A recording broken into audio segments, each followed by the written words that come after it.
Vamos conversar com a diretora de programas da Conectas Direitos Humanos, Camila Sano. Bom dia, Camila. Olá, bom dia, Glauco. Como está? Tudo certo.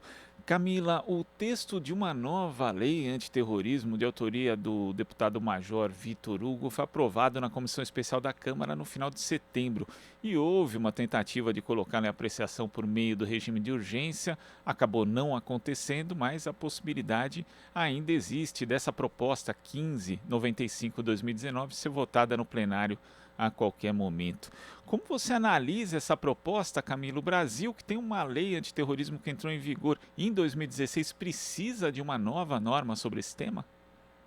Pois é, a verdade é que não, porque nós já temos, justamente como você menciona, uma lei aprovada em 2016, e mais do que isso, nós não precisamos de uma lei que vá atacar o Estado Democrático de Direito, os princípios democráticos, porque, na realidade, esse projeto de lei 1595 de 2019, ele tenha sido apresentado como um projeto que criaria um sistema antiterrorismo. Na realidade, ele não trata da questão de terrorismo, mas ele vai buscar criar uma aparelhagem do Estado brasileiro para poder monitorar de forma autoritária a vozes opositoras, aqueles que estejam em desagrado com quem estiver ocupando a presidência no momento e também movimentos sociais e sociedade civil.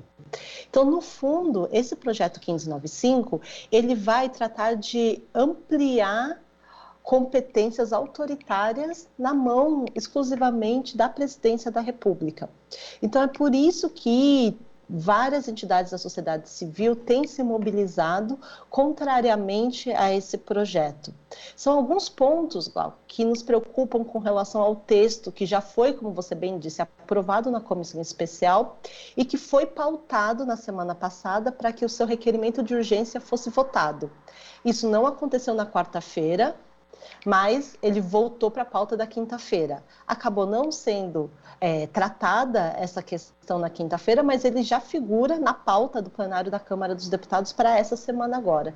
Então, a gente sabe que existe essa movimentação e o presidente Arthur Lira da Câmara está colocando esse requerimento de urgência ali na pauta da Câmara. Isso nos preocupa muito. Como um projeto que é escancaradamente autoritário e inconstitucional, ele está sendo pautado seu requerimento de urgência, sabendo que uma vez aprovado esse requerimento, o mérito, como a gente chama, que é o próprio texto do projeto de lei, ele está prontíssimo para ser tratado e apreciado pelos deputados e deputadas no plenário.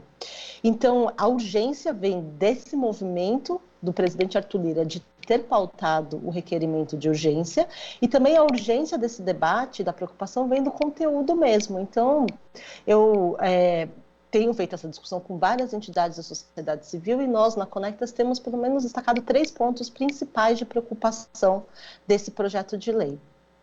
O primeiro ponto que nos preocupa é que ele vai criar uma polícia secreta do presidente ou da presidente da República. E eu chamo de polícia secreta porque, na realidade, cria-se um sistema paralelo de inteligência, de monitoramento, de atuação de repressão que vai às margens do que nós já temos hoje, que é a estrutura de Polícia Federal, é a própria estrutura da Agência Brasileira de Inteligência, e que já tem competências e que tem operado nessas competências, inclusive na questão do combate ao terrorismo e às ameaças que poderiam eventualmente existir ao terrorismo no Brasil. Então, qual é a necessidade de se criar uma estrutura paralela? A não ser ter em suas mãos, né, na presidência da República, uma polícia secreta porque o projeto de lei também prevê uma série de possibilidades de não transparência. Então, a gente sabe que, né, você somar opacidade a atividades paralelas, você cria ali um estado de vigilantismo constante e de uma eventual repressão por meio do uso da força muito grave. O segundo ponto que nos preocupa é que esse projeto de lei, ele também vai criar uma definição vaga de terrorismo, inclusive ampliando a definição legal que nós temos da Lei Antiterrorismo do Brasil de 2016. Então, embora esse projeto de lei, 1595, ele não altere a lei terrorismo de 2016, ela na prática acaba não só alterando, como ampliando e atentando contra o que foi acordado, definido e aprovado pelo Congresso Nacional em 2016, porque ele vai praticamente abarcar qualquer atuação mais crítica aqui no Brasil como passível de ser definida como terrorismo. Então, esse é um ponto extremamente grave e que mostra também esse alargamento de um estado de constante repressão, ameaça, intimidação àqueles que eventualmente possam ser críticos à atual presidência da República ou outras, porque a gente sabe que as legislações elas vêm para ficar. Então, hoje é o caso do presidente Jair Bolsonaro, que ocupa a presidência da República, mas isso também vai perdurar para os próximos anos e décadas, quando essa lei, se ela for aprovada, estiver em vigor.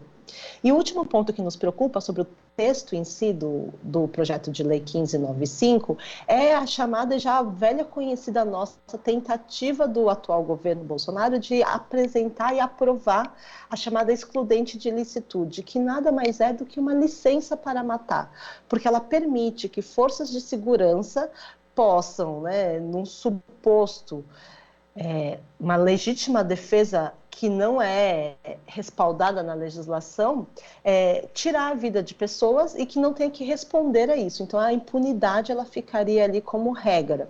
E no caso do projeto de lei que a gente está discutindo hoje, essa excludente de ilicitude também está presente em um dos artigos da proposta. Então, por conta desses 3 pontos e vários outros pontos que inclusive já foram apresentados por entidades da sociedade civil, até mesmo por vozes internacionais relevantes, é que esse projeto de lei ele não pode avançar. Porque se ele avançar, se o requerimento de urgência for aprovado, nós vamos ter aí mais um passo dado pelo Congresso para consolidar esse momento de crise profunda da democracia no Brasil. E esse terceiro aspecto que você cita, Camila, a questão da excludente de ilicitude, parece ser um fetiche, né, desse governo, da sua base também no Congresso Nacional de extrema-direita. Já esteve presente no chamado pacote anticrime do ex-ministro da Justiça de Bolsonaro, Sérgio Moro, e também aparece em outros projetos e outras propostas que tramitam na Câmara dos Deputados. Mas nesse caso específico, com uma estrutura paralela, como você descreveu, uma polícia secreta vinculada diretamente à presidência da República, a excludente de ilicitude pode ser algo muito pior ainda do que aquela que está em outras propostas legislativas, Camila? Eu acho que ela é tão grave quanto, porque aqui a gente está falando de uma estrutura que vai ser criada para intimidar e monitorar vozes que possam ser críticas ao governo, isso tanto vindo de opositores políticos, isso pode ser vindo da imprensa, de vocês mesmos, da imprensa livre, pode estar vindo também de movimentos sociais, entidades da sociedade civil, mas isso tem a ver com essa questão do monitoramento e um suposto uso das atividades de inteligência, que são importantes, mas para um fim errado, um desvio de finalidade do uso das atividades de inteligência para não proteger a soberania do Estado, mas para proteger ali os interesses particulares de quem esteja ocupando a presidência da República. Então é grave, sim, você permitir uma excludente de ilicitude nesse caso. Mas os outros projetos, como você tem mencionado, inclusive aquele que foi derrotado, de criar uma excludente de ilicitude no pacote anticrime,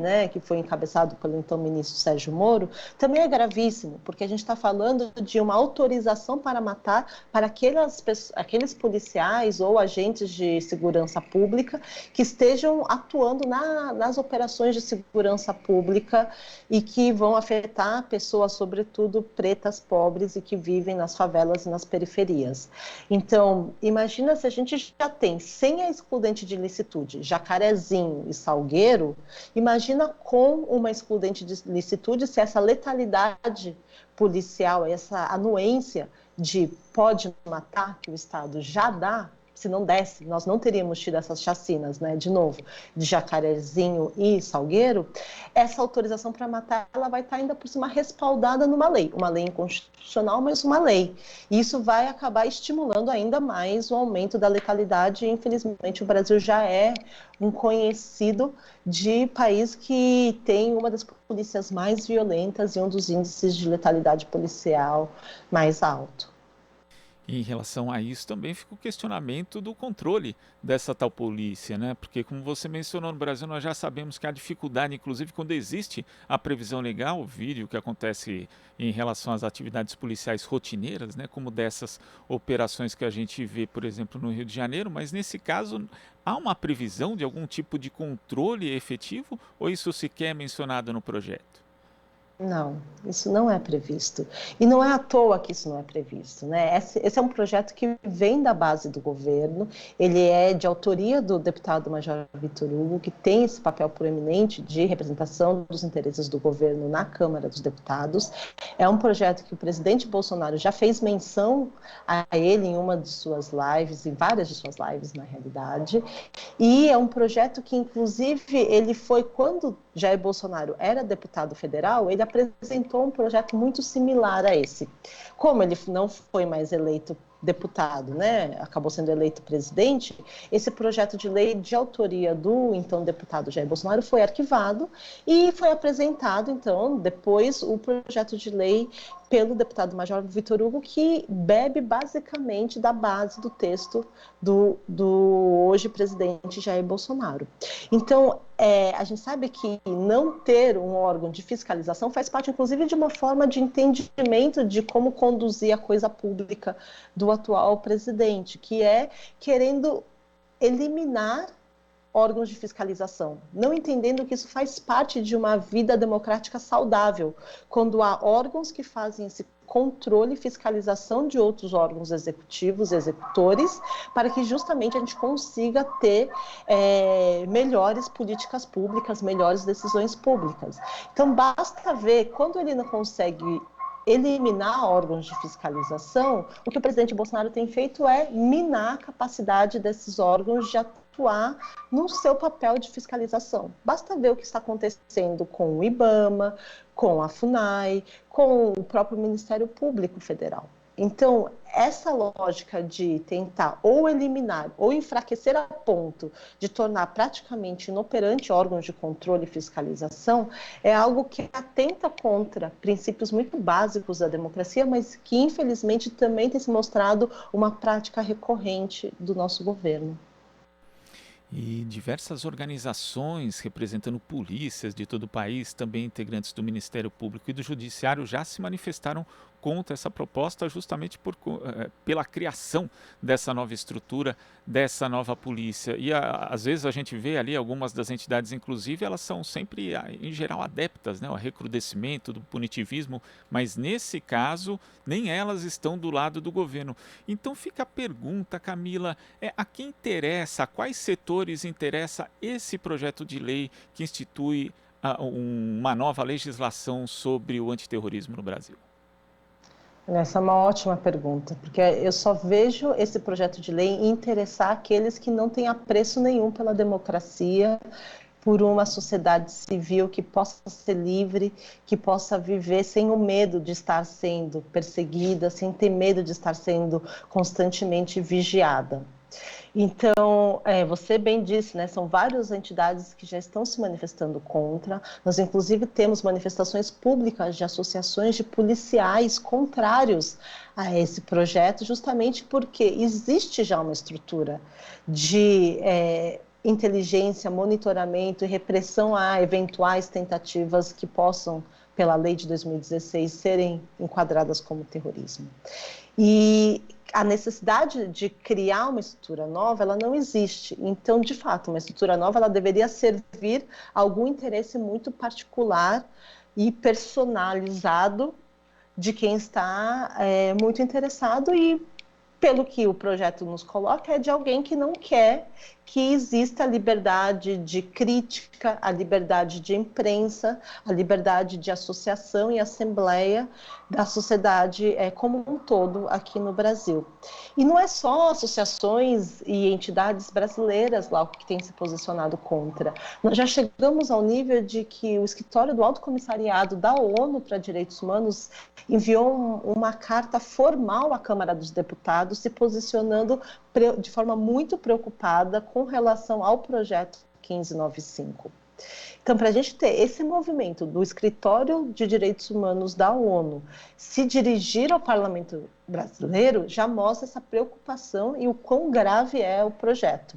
Além disso, 7 relatores das Nações Unidas, que tratam tanto do tema de combate ao terrorismo, liberdade de associação e tantos outros temas, né? Então foram 7 no total, se manifestaram também num comunicado formal ao Estado brasileiro, mostrando todas as preocupações que eles possuem com relação à possibilidade desse projeto criminalizar a atuação da sociedade civil, criminalizar os movimentos sociais, impedir que essa sociedade civil, que pode se organizar em forma de associações de moradores, de ONGs que fazem trabalhos tão bonitos como de assistência social, entidades que atuam na defesa de direitos, movimentos sociais, todos eles acabem não podendo mais atuar por conta de uma criação de um mecanismo de repressão tão autoritário e tão draconiano.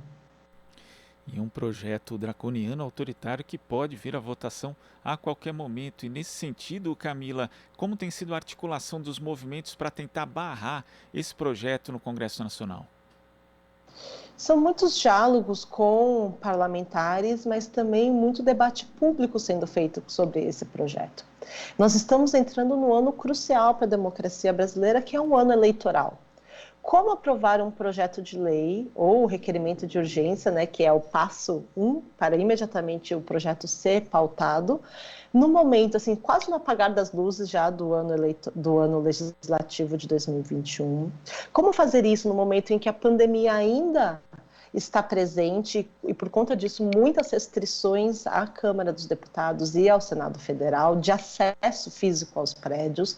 Como fazer isso num ano em que a gente sabe que é importante que nós tenhamos a segurança de poder apresentar nossas ideias, de poder denunciar violações diante de um ano que já está se colocando como um ano de muita polarização, de muita violência, que vai ser o ano de 2022 por conta também do contexto eleitoral.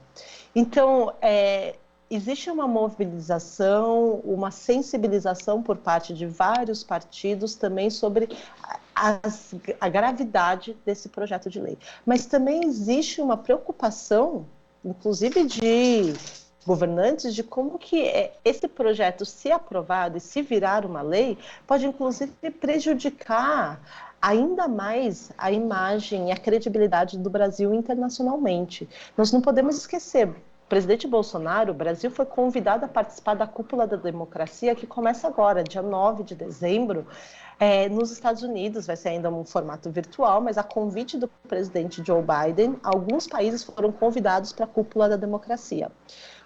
O presidente Bolsonaro foi um dos convidados. Como ele justificará que vai apresentar e que defende a aprovação de um projeto de lei que, no fundo, ataca pilares muito básicos do que é a democracia e a vida democrática. E também isso pode prejudicar em outro aspecto que é uma prioridade praticamente máxima da política externa brasileira, que é o ingresso do Brasil na OCDE, que é a Organização, né, dos Estados da Cooperação para o Desenvolvimento, que é aquele chamado Clube dos Ricos, que o Brasil, né, sob o governo Bolsonaro, tem se empenhado tanto para entrar, mas que a própria OCDE tem feito uma avaliação em curso ainda sobre o respeito do Brasil aos compromissos de governo aberto e saúde democrática do país. E um dos elementos, inclusive, está a liberdade de associação e a atuação livre da sociedade civil. Então, um projeto como esse, ele vai prejudicar de forma profunda a saúde democrática do Brasil, mas também vai prejudicar de forma muito severa a reputação internacional e, inclusive, prioridades da própria diplomacia de Bolsonaro hoje, que é o ingresso na OCDE. Camila, eu queria agradecer a sua participação aqui no Jornal Brasil Atual. Fundamental que as pessoas fiquem por dentro, se informem mais a respeito dessa proposta que busca estabelecer uma nova lei antiterrorismo no Brasil. Muito obrigado, até a próxima. Eu que agradeço a oportunidade, até a próxima.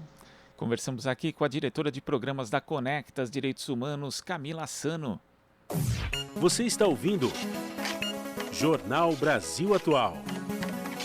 As notícias que os outros não dão.